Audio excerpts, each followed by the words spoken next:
3 months ago, we were not talking about the drought ending. We were not talking about lakes being full. We knew that we were entering kind of an El Nino pattern, which tends to be a little wetter for the southern plains. So we weren't necessarily too concerned with drought intensification, but we certainly thought we would still be dealing with drought at the end of spring. And so as the spring went on and it became busier and busier, you start realizing, hey, wow, the lakes are starting to come up.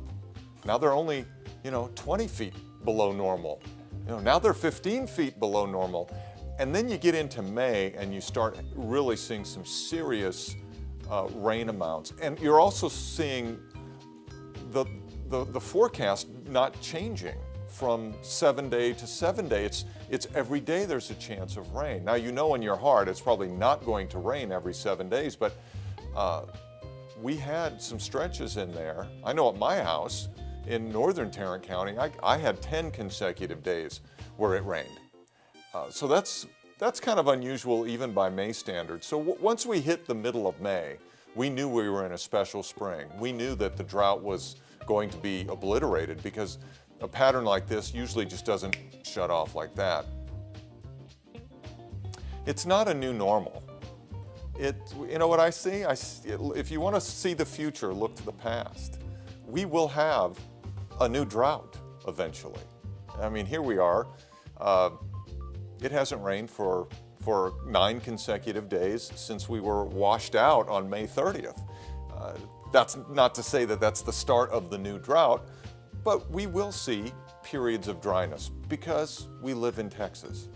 And people forget that Texas is known for, yes, crashing thunderstorms and heavy rain and flooding, but it's also known for debilitating drought. And that is in our future. There's just no two ways around it. I think it's be prudent with your water. Just because the lakes are full doesn't mean, oh, I'm going back to watering 5 days a week. You don't have to water 5 days a week. Let's now that we have full reservoirs, let's try to keep them as full as we can, and listen to the water restrictions that are being implemented, and try to follow those rules. I would be so frustrated to see, even in my neighborhood, we'd have 3 inches of rain one night in May, and the next morning sprinklers are going off all over the place. Be conscious of what your sprinklers are set to do. Don't have them come on every day. And always in the back of your mind, know that water is a precious commodity and we have to treat it wisely. And just because we have a surplus now doesn't mean it's going to last. It won't last.